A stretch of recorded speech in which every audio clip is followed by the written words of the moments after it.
come on up. Whatever they decided to do. We can trace all these policies, by the way. I'm not going to do it here, but we can trace them back to where we came from.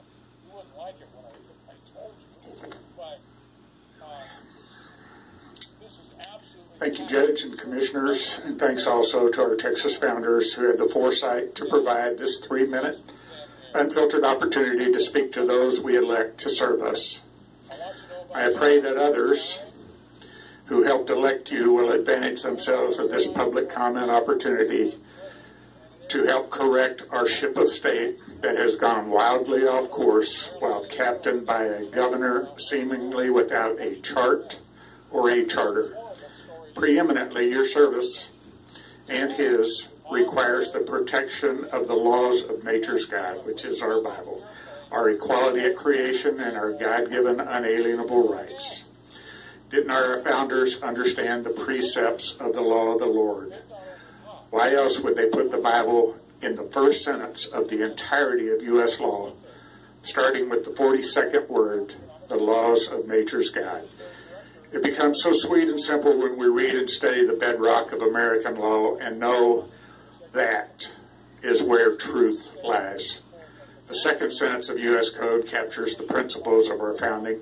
All men are created equal, endowed by their Creator with certain unalienable rights, among these life, liberty, and the pursuit of happiness. When we follow the law of the Lord, everything becomes so clear and simple. We don't have edicts spewing from one man who thinks he is the keeper of the checks and balances for all three branches of our government. If not for him, we would not be confused about why we must wear masks in the lobby of this and they are not required in the courtroom itself. Additionally, I would not have been arrested and jailed from a private hospital room for not wearing a mask during the collection of a second COVID negative test when I was not required to wear a mask for the collection of the first sample that tested negative the night before.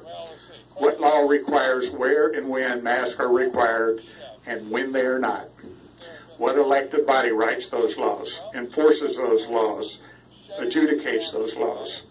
Are these three branches in the hands of one man who refuses to recognize written law which was established to protect the laws of nature's God? If we want to know the answer to the who determines mask wearing question, refer to Stanford University's Dr. Scott Atlas on my YouTube channel. And Dr. Atlas is on the President's COVID Task Force. Thank you. Thank you, Mr. Brewer. Next up is Ms.